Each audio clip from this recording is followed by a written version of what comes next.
Captain Taiwan Kim stood on the bridge of the ESS Pathfinder, Earth's first true deep space vessel. Through the main viewport, Saturn's rings glowed in the distance. After 6 months in space, his crew of 30 had mapped more of the outer solar system than all previous missions combined.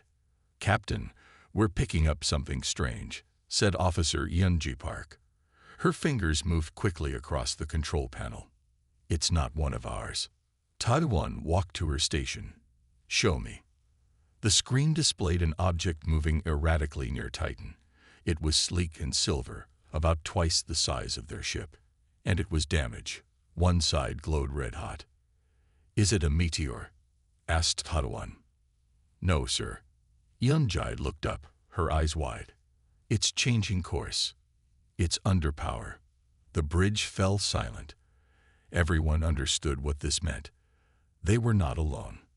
"Send a message on all frequencies," ordered Taiwan. "Tell them we are peaceful explorers from Earth." For 10 minutes, nothing happened. Then the object changed course again, heading straight for the Pathfinder. "Sir, should we run?" asked pilot Du Hyun. Taiwan shook his head. "No, they're wounded. Look at their engine signature. It's failing. They're not attacking. They're asking for help." "Sir, we don't know that," said Security Chief Jin Ho. "It could be a trap." "Maybe," said Taiwan. "But what if it's not? What if we're the first humans to make contact, and we run away? I won't let fear decide humanity's first meeting with aliens." He straightened his uniform. "Prepare to receive visitors. Medical team on standby." The alien ship came alongside the Pathfinder. It was beautiful despite its damage. Curved lines of metal that seemed to flow like water. Up close, they could see emergency lights flashing inside. "They're opening an airlock," reported Gunji. "And, sir, they're sending a docking request." In English. Taiwan blinked in surprise. "Accept it." 20 minutes later, the airlock opened. 3 beings walked onto the Pathfinder. They looked almost human, tall and slender with pale blue skin and large eyes. They wore simple white uniforms with strange symbols. The tallest one stepped forward. "I am Ambassador Juri of the Galactic Council. We thank you for your assistance." Her voice was musical, her English perfect. "You speak our language," said Taiwan. Juri nodded. "We have studied Earth for many years. You've been watching us." Jin Ho stepped forward, hand near his weapon. "Yes," said Juri simply. "All potential spacefaring species are observed." Taiwan gestured for Jin Ho to stand down. "Our medical team can help your injured." "Thank you," said Juri. "Our ship was attacked while crossing your system. We did not expect to find help here." Later, in the conference room, Juri explained more as her crew received treatment. "The Galactic Council governs most of the Milky Way, thousands of species working together for peace and advancement." "And Earth?" asked Taiwan. "Why haven't you contacted us before?" Juri looked uncomfortable. Earth was classified as not ready. Too volatile. Too unpredictable. "Who decided that?" demanded Jin Ho. "The High Council, centuries ago," said Juri. "I was sent to reassess that decision. Some of us believe it was a mistake to leave Earth isolated." "Who attacked you?" asked Yunji. "The Krell, a hostile species expanding their territory." "They?" Juri paused. "They should not be in this sector. Someone has made a grave error." A young officer burst into the room. "Captain, we're detecting more ships entering the system. Big ones." Juri stood suddenly. "The Krell found us. Captain Taiwan, you must contact your leaders immediately. Your planet is in danger." "From these Krell?" asked Taiwan. "Yes," said Juri, "but also from the Council's mistake. We thought humans too dangerous to join galactic society." She looked at each of them. "We never considered that keeping you isolated might be the most dangerous choice of all." Taiwan looked at his crew, then back at the alien ambassador. "Well," he said with a small smile, It seems the universe is about to learn what humans do when threatened. Juri nodded slowly. That is exactly what some of us are counting on. 3 days after first contact, the ESS Pathfinder entered Earth orbit. Captain Ta-Won Kim and Commander Yoon-ji Park escorted Ambassador Juri to the United Earth Government headquarters in Seoul. "Your world is beautiful," said Juri, looking through the shuttle window at the blue planet below. "So much water, so much life." "And now in danger," said Ta-Won. "How long before the Krell reach Earth?" 2 weeks, perhaps 3, answered Juri. They'd move carefully in new territory. The shuttle landed on the roof of the UEG tower. President Hae-Nul Song waited with her security team. She was a small woman with sharp eyes and a stern face. "Welcome to Earth," she said, bowing slightly to Juri. "Though I wish it were under better circumstances." Inside the grand meeting hall, world leaders gathered around a large table. Some attended through video links. All looked worried. Defense Minister Jin Ho Kwon pounded his fist on the table. "Why should we trust you? You've been watching us for centuries without showing yourselves."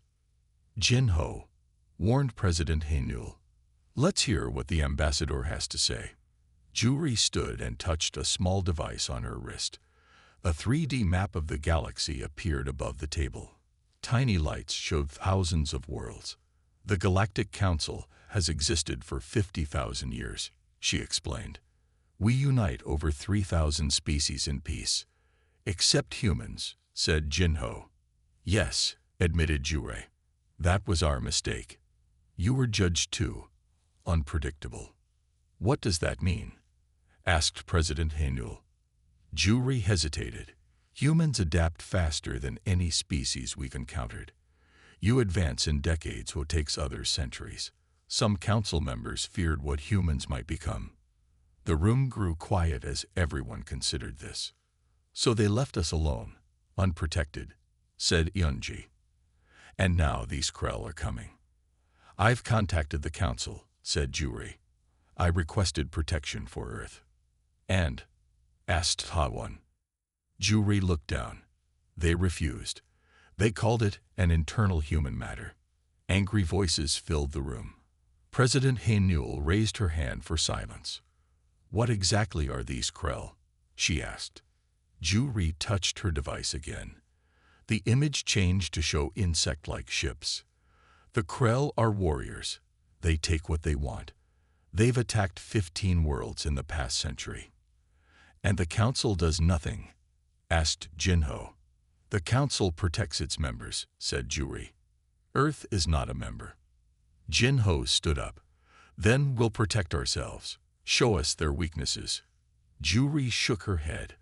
"The Krell have no obvious weaknesses. Their ships are powerful. They fight without fear." "Everyone has weaknesses," said Yoon-ji quietly. "We just need to find them." Later that night, Ta-Won found Juri standing alone on the observation deck. She was watching the stars. "There's something you're not telling us," he said. Juri turned to him. "You're very perceptive, Captain." "It's my job," he replied. "What aren't you saying?" "The truth." Juri sighed. "Some on the council hope the Krell will solve the human problem. They want us destroyed." Ta-Won was shocked. "Not all of them," said Juri quickly. "Just those who fear what humans might become. They see your potential." "And what do you see?" asked Ta-Won. "I see hope," said Juri. "The council has grown old, Captain. Set in its ways. Your people are different. You question everything. You never stop trying. So you're helping us against your own council's wishes." Juri smiled sadly. "Sometimes rules must be broken for the greater good." The next morning, scientists and military leaders gathered to examine Juri's ship. Chief Engineer Do-Hyun Choi walked around it, touching its smooth surface. "Amazing," he whispered. "I think I understand how the engines work. We could adapt this technology." "How quickly?" asked President Hae-Nul. "Weeks, not years," said Do-Hyun. "Humans are good at copying things." Juri watched with surprise. "That should be impossible. It took my people centuries to develop those engines. Told you we're quick learners, said Yunji with a small smile. As they left the hangar, radar operators rushed in. Madam President, we've detected ships entering the solar system. They'd just passed Neptune. The Krell? Asked Hanul. Yes, said Juri, her face pale. They're coming faster than I expected. Then we better work faster too, said Tadwan. Earth isn't going down without a fight. 10 days after the Krell were spotted, Earth prepared for battle. The United Earth Fleet gathered near Mars, 100 ships hastily upgraded with alien technology. Chief Engineer Du-hyun stood in the war room, pointing at a holographic display. We've added energy shields to our largest vessels. The designs came from Ambassador Juri's ship. President Haenul nodded. How strong are they? About half as strong as standard council shields, said Juri. But very impressive for such quick work. We also copied their weapons, added Du-hyun. Our biggest ships now carry plasma cannons. Defense Minister Jin-ho crossed his arms. It won't be enough. The Krell have hundreds of ships. A young woman stepped forward. She wore a simple uniform with tactical officer insignia. We don't need to match their numbers, sir. We need to surprise them. Who is this? Asked President Haenul. Tactical Officer Su-bin Lee, said Captain Tadwan. Our best strategic mind. Su-bin touched the display, changing the view to show Mars and its moons. The Krell will expect us to defend Earth directly. Instead, we hide our fleet here, behind Phobos and Deimos. When they pass Mars, we attack from behind. Jin-ho frowned. How do you know what they'll expect? We've never fought them. Ambassador Jure provided data on past Krell attacks, said Su-bin. They always follow the same pattern. They're predictable. Predictable. Jurai looked surprised. The Council considers them dangerously unpredictable. Only compared to Council species, said Yunji. To us, their attack patterns show clear logic. 2 days later, the Earth fleet took position behind Mars moons. Captain Tadwan commanded the flagship, the UES Defender. Yunji served as his second-in-command, while Su-bin directed tactics. Krell fleet entering Mars orbit, reported the sensor officer. 187 ships detected. They're moving exactly as predicted, said Su-bin, watching her displays. Main fleet heading straight for Earth, fighter groups in standard formation. Taiwan took a deep breath. Begin Operation Slingshot. Across the fleet, engines powered up. Small stealth drones launched from Earth ships, speeding toward the Krell fleet. Drones in position, reported Yunji. Ready on your mark. Execute, ordered Tadwan. The drones activated powerful magnetic fields near Deimos. The small moon shuddered, then broke apart. Thousands of moon fragments accelerated toward the Krell ships. Direct hits on 63 enemy vessels, reported Su-bin. They're breaking formation. Now, shouted Tadwan. The Earth fleet emerged from hiding, weapons firing.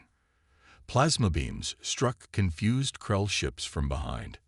Aboard the Defender, Ambassador Jure watched in amazement. This strategy, the Council would never consider destroying a moon as a weapon. We use what we have, said Tadwan. That's the human way. The battle raged for hours. Earth ships moved unpredictably, never staying in one place long enough for Krell targeting systems to lock on. Their computers can't predict our movements, explained Su-bin.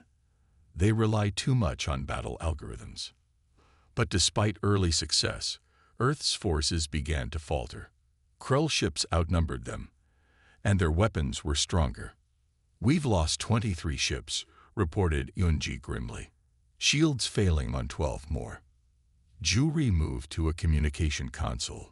Captain, I need to send a transmission to the Council. Now, asked Tadwan. We're in the middle of a battle. Yes, now. Juri's eyes were determined. They need to see this, to see how humans fight. Tadwan nodded. Do it. Jury began broadcasting the battle to select council members, allies who might help. It was against council rules, but she no longer cared. 3 hours into the battle, sensors detected new ships arriving. Krell reinforcements, said Eunji with dread. No, said Jury, checking her display. Those are council ships. Someone answered my call. 5 large vessels appeared, their weapons targeting the Krell. A message came through. This is Council Member Da-hyun. We stand with Earth against this unjust attack. The Council authorized help, asked Ta-won hopefully. No, said Jury. Da-hyun acts alone, against Council orders. He risks everything to help you. With Council ships joining the fight, the battle turned. Krell vessels began retreating. We did it, whispered Subin, looking at the tactical display. We actually won. But Eunji shook her head. This was just their first wave. More will come. Jury nodded gravely. Yes, but now the council will be divided. Some will have seen how bravely humans fight, how cleverly you adapt. The question of Earth can no longer be ignored. Taiwan looked out at the stars. Then let them come. Earth is ready to take its place in the galaxy. On the Galactic Council homeworld of Celestia, emergency alarms sounded through the Great Hall. Hundreds of representatives from different species gathered in the circular chamber. They watched the large screens showing the battle at Mars. High Administrator Min-seo stood at the center platform. She was tall with silver skin that shimmered in the light. For 300 years, she had led the council. This is outrageous, she shouted, pointing at Council Member Da-hyun. You sent ships to Earth without permission. Da-hyun stood calmly. He was younger than Min-seo, with deep blue skin and wise eyes. I did what was right, he said. The Krell attacked a developing world. Our laws require us to protect such worlds. Earth was classified as dangerous, argued Min-seo. The protection rule does not apply. Murmurs spread through the hall. Many council members had never seen humans fight before. Ambassador Jury's battle footage showed Earth ships moving in ways no council species would attempt. Humans took risks that seemed crazy, yet they worked. Look at how they fight, said one council member. They destroyed a moon to create a weapon. Who thinks like that? Dangerous thinking, said Min-seo. This is exactly why humans were kept isolated. Da-hyun stepped forward. Is it? Or did you fear them because they might change us? Change is not always bad. Min-seo.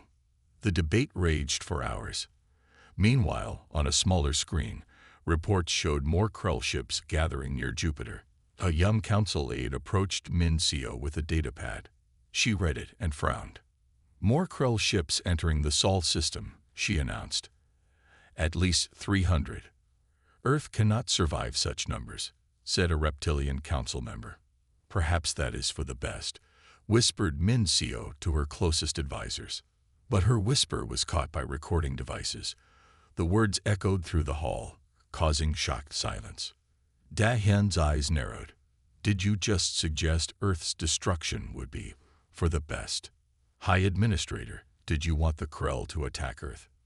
Min-seo's face hardened. What I want is stability.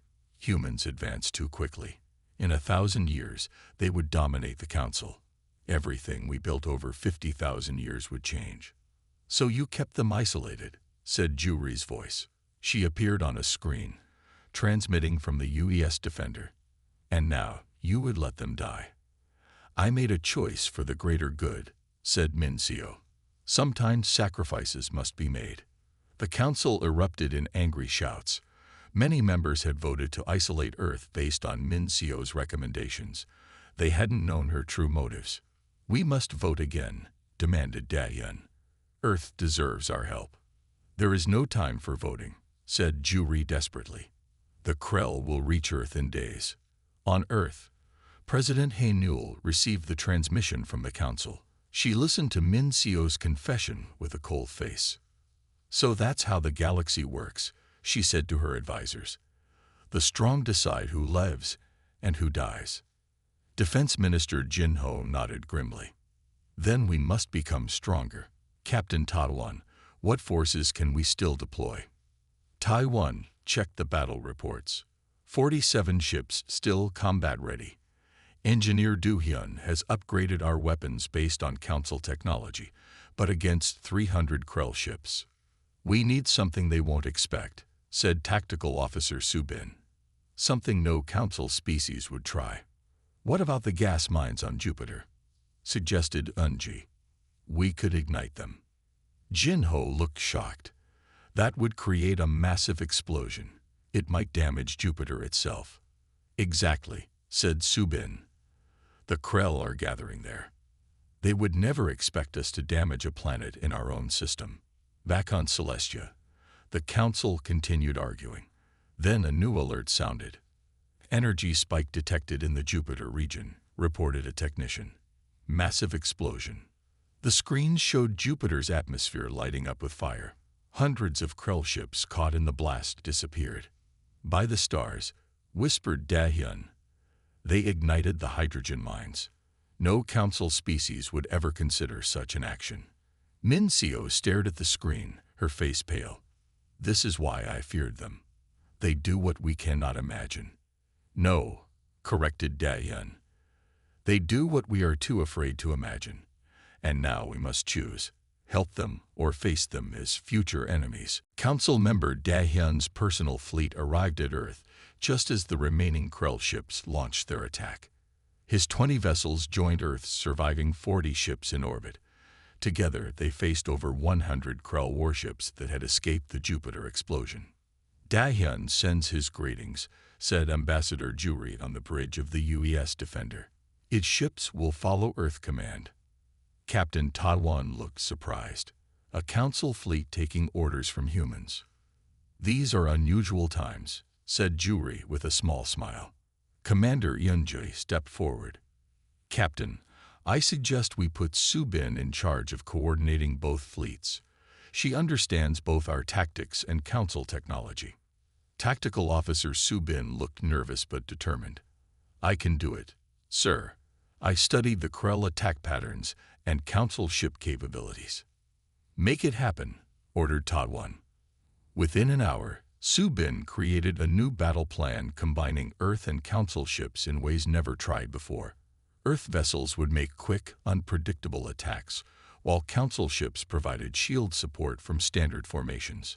The Krell won't expect this mix of fighting styles, explained Subin. Their computers are programmed to counter either human chaos or Council order, not both together. As the enemy approached, Chief Engineer Du Hyun made last-minute modifications to Earth weapons. I've adapted our plasma cannons to work with Council targeting systems, he told President Haenul. Their accuracy combined with our power should penetrate Krell shields. You did this overnight?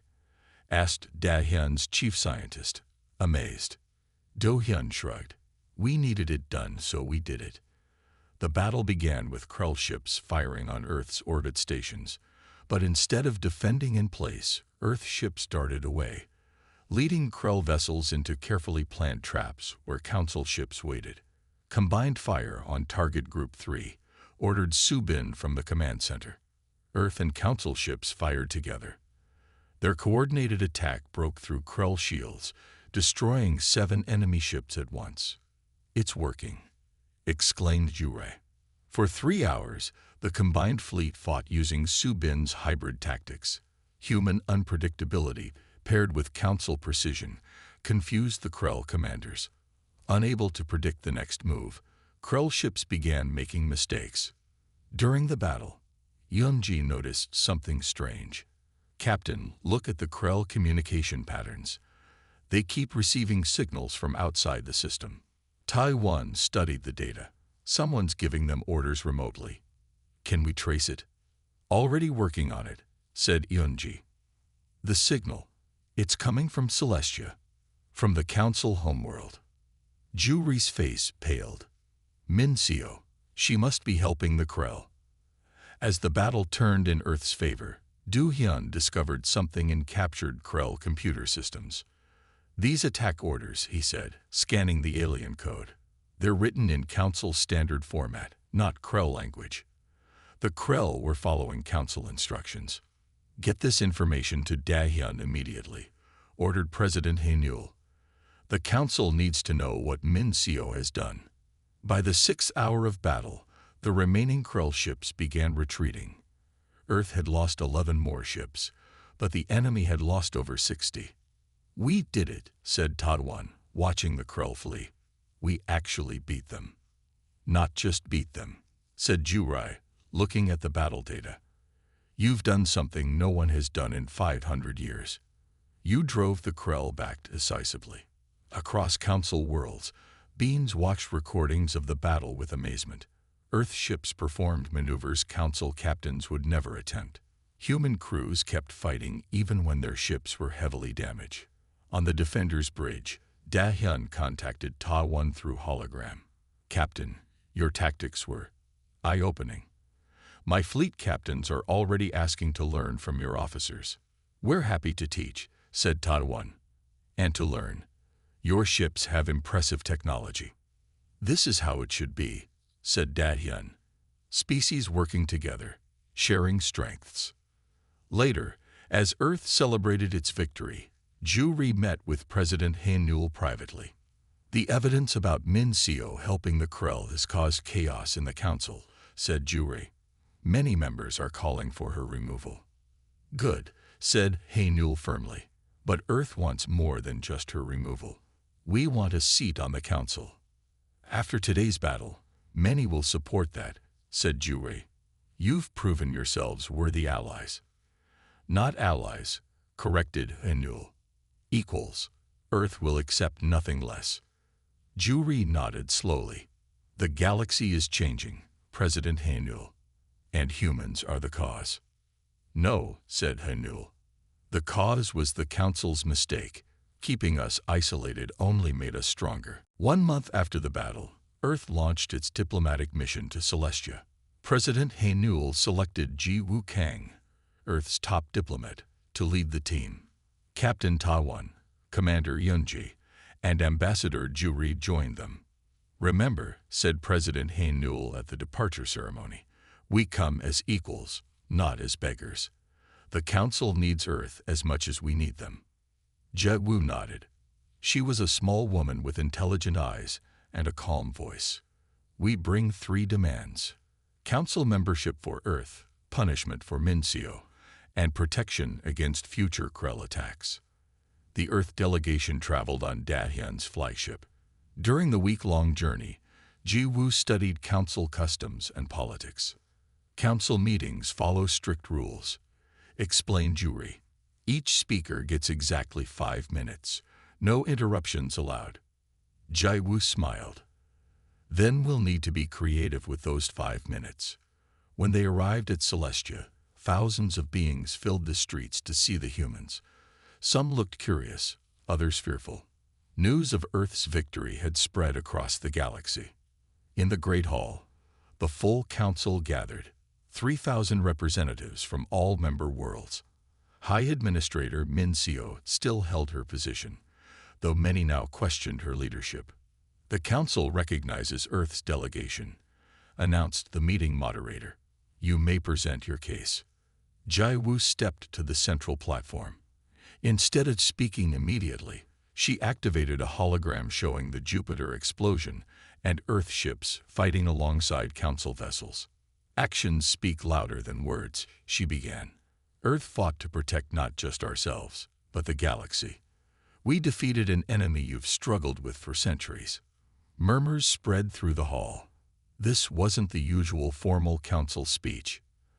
"We come with evidence," continued Ji-Woo, nodding to Yunji, who sent data packets to all council members. High Administrator Min Seo secretly aided the Krell attack. She believed destroying Earth would maintain council power. Min Seo stood angrily. "These are lies. Humans cannot be trusted." "The data doesn't lie," said Ji-Woo calmly. "Council communication codes were used to direct Krell ships. Only someone with your access could do this." As council members reviewed the evidence, many gasped. The proof was clear. "Humanity requests 3 things," said Ji-Woo. "First, membership in the council. Second, removal of Min Seo from leadership. Third, a mutual defense agreement against the Krell. Min Seo laughed coldly. You demand too much. The council doesn't respond to demands. Perhaps it should, came a voice from the side. It was Da-hyun. Our old ways nearly got us all killed. Humans saved us from our own mistake. For 3 days, the council debated. Earth's delegation didn't wait idly. Jiwoo met with representatives from younger council species, those who had joined in the last 1,000 years and held less power. The older species control everything, complained one reptilian delegate. We have seats but little voice. Then perhaps we should form our own coalition, suggested Jiwoo. Not to leave the council, but to balance its power. Word of these meetings reached Min Seo, who grew increasingly worried. Humans were building alliances faster than any new species in council history. Meanwhile, Captain Ta-won and Commander Yunji spoke with military leaders from various worlds. They shared battle recordings showing Earth tactics. Your ships move like nothing we've seen, said an impressed fleet commander. Our captains follow standard patterns that haven't changed in centuries. That's your weakness, said Yunji. Predictability gets you killed. We could help train your crews in adaptive tactics. By the 4th day, Jiwoo had formed what she called the New Voices Coalition. 27 younger species united behind Earth's proposals. They represented nearly a third of council votes. When the full council reconvened, Min Seo faced a changed political landscape. The evidence against High Administrator Min Seo is conclusive, announced the Judicial Committee. She violated our most sacred laws by endangering the developing world. Min Seo looked around desperately, but found few supporters. Even her oldest allies had abandoned her. Furthermore, continued the committee head, we recommend Earth be granted provisional council membership, with full status to be determined after a standard observation period. Jiwoo stepped forward. Earth accepts provisional status on one condition, that we participate immediately in all Krell defense planning. We've proven our value in battle. The vote passed overwhelmingly. Min Seo was removed from power. Earth gained its council seat. And most importantly, humans were now recognized as equals in galactic society. 3 months after Earth gained provisional membership, the Galactic Council faced its greatest crisis. Without Min Seo's firm control, old alliances broke apart. 3 main factions emerged. The Traditionalists, led by Elder Yunho, opposed human influence. These humans move too quickly, he warned the council. They will change everything we've built. The Progressives, led by Da-hyun, welcomed Earth's fresh ideas. Change is necessary, he argued. Our old ways nearly led to disaster. The third group, the Opportunists, watched carefully, waiting to join whoever seemed strongest. On Earth, Admiral Jinho, formerly Defense Minister, expanded the fleet using council technology. Earth ships now numbered over 200, with unique designs combining human creativity and alien science. No other council race adapts technology this quickly, noted Juri with amazement. What took my people generations, you accomplish in months. Engineer Do-hyun had created hybrid ships with features no council vessel possessed. We don't follow rules about what should or shouldn't be combined, he explained. If it works, we use it. Meanwhile, investigative journalist Yun Woo-han uncovered more of Min Seo's secrets. She didn't just help the Krell attack Earth, Yun Woo reported to President Haenyul. She encouraged Krell expansion for decades, always directing them away from traditional council worlds. This evidence was broadcast across the galaxy by Jiwoo's New Voices Coalition, now 40 species strong. Public opinion turned further against the Traditionalists. Then disaster struck. The Krell, angry about their defeat at Earth, launched massive attacks against multiple council worlds. The traditional council fleet, still using centuries-old tactics, suffered heavy losses. Emergency session called, announced the council alert system. Multiple worlds under attack. In the Great Hall, Panic spread as reports arrived from attacked planets. Elder Yunho looked shaken. Our defensive formations failed, he admitted. The Krell have changed their tactics. They fight more like humans now. They've learned from fighting us, said Admiral Jinho, attending as Earth's military representative. Enemies adapt. That's why we must always change our strategies. What do you suggest? Asked Dahyun. Jinho stepped to the central platform and activated a tactical display.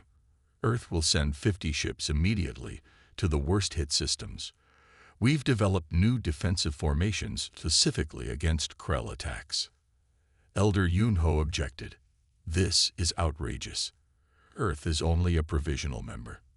They cannot lead Council defense. Would you rather lose those worlds? Asked Jiwoo calmly. Earth offers help freely. Accept it or reject it, but decide quickly. The Council voted. Even many traditionalists supported Earth's offer. Within hours, Admiral Jinho's fleet departed for the battle zones. Over the next week, Earth forces changed the course of the war. Human commanders taught Council ships to fight unpredictably. Young tactical officers like Su Bin shared Earth's battle plans with allied species. One Council captain, amazed at Earth tactics, asked Su Bin, "How did you develop these strategies?" "We studied history," she replied simply. "Thousands of years of human conflicts taught us adaptability." When the fighting ended, 7 Council worlds had been saved by Earth-led forces. 3 others, defended by traditional Council fleets, had fallen to the Krell. The political impact was immediate. Elder Yunho resigned in disgrace. The traditionalist faction crumbled as members switched to the progressives. Earth's status changed from provisional to full Council membership by unanimous vote. At the ceremony marking Earth's new status, Dahyun officially apologized for the Council's past mistake. "We feared humanity's potential," he said. "We thought isolation would protect us. Instead, it nearly destroyed us all. Had Earth joined the Council centuries ago, perhaps we would have maintained the adaptability we lost." Afterward, Captain Tadwan, now promoted to fleet commander, spoke with President Hae-Newell privately. "The Council is changing faster than anyone expected," he said. "Some species are struggling to keep up." Hae-Newell nodded thoughtfully. "Change is hard, even necessary change. Our job now is to help build something better than what came before." "And what would that be?" asked Tadwan. "A galactic society where age doesn't determine worth," said Hae-Newell. "Where good ideas matter more than old traditions. Where species help each other grow instead of holding each other back." "That's a big dream," said Tadwan. "Yes," agreed Hae-Newell with a smile. "But humans have always been dreamers.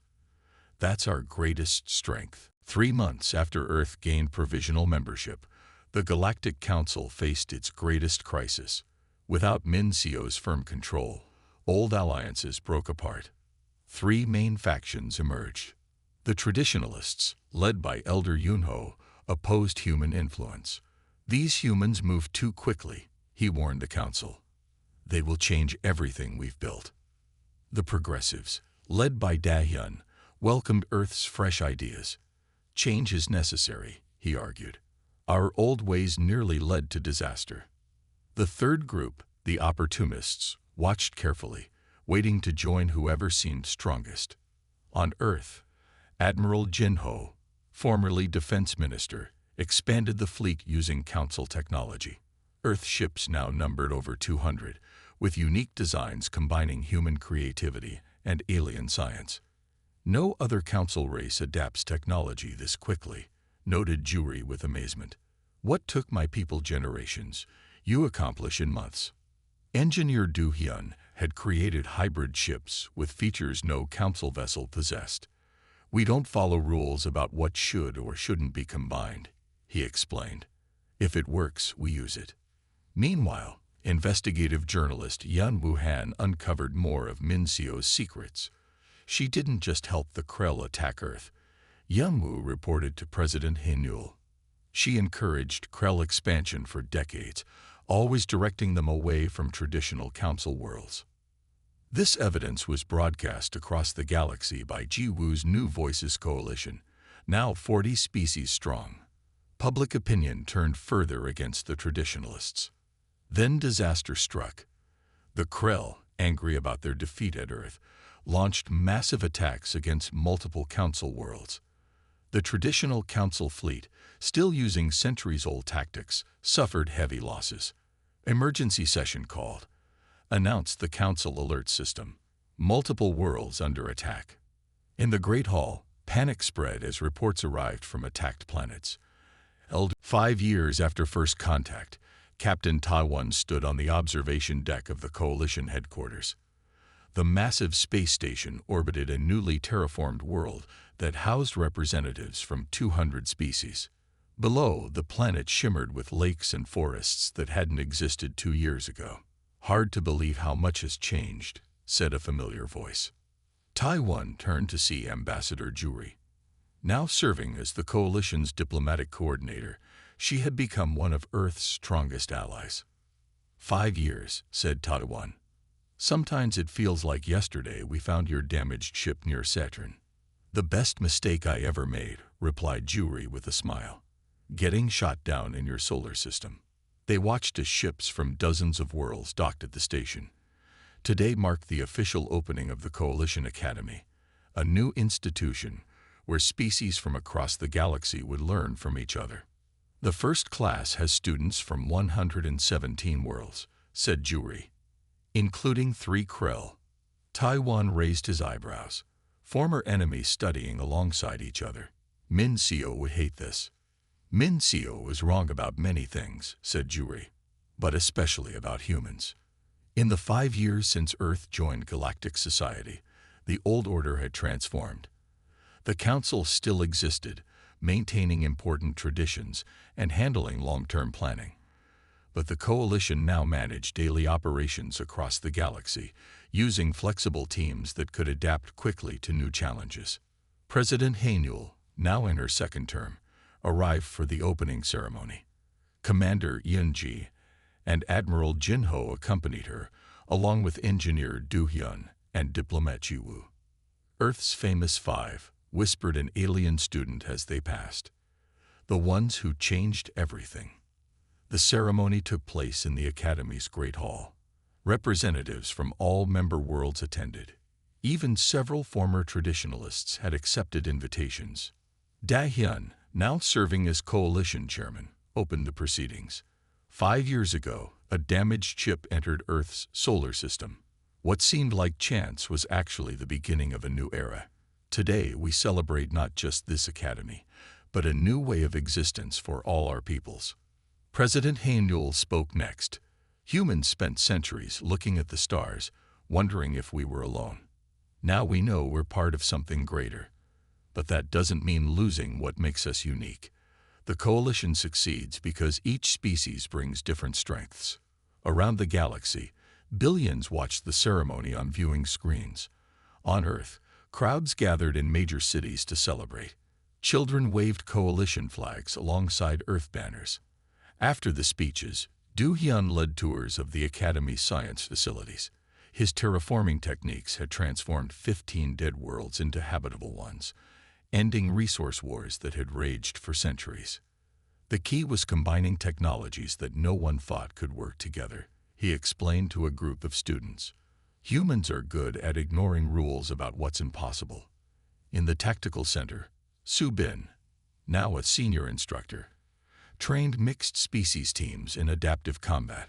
The Krell, once feared enemies, now served as special forces within Coalition defense fleets, their natural fighting abilities channeled to protect rather than conquer. We don't try to make everyone fight the same way, she told her students. We use each species' natural strengths and cover each other's weaknesses.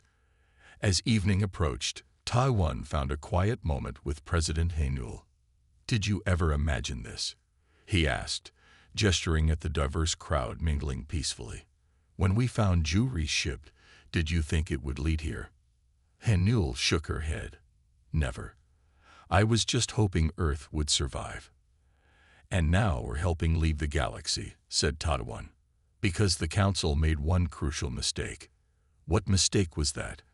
asked a young alien student who had overheard them. Taiwan smiled. "They kept humans isolated, thinking it would make us weaker or keep us contained.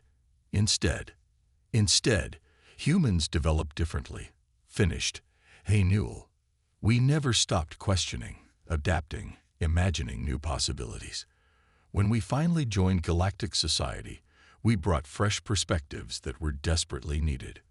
"The Council thought isolation was punishment," said Juri, joining them.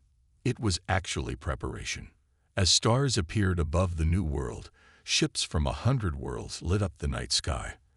On the main viewing screen, images showed coalition teams working across the galaxy, terraforming dead planets, mediating disputes between species, defending border worlds against threats. The old council feared change," said Taiwan, watching the images. "The new order embraces it. And that," said Hey Newell quietly, "is why the council's greatest mistake became the galaxy's greatest opportunity."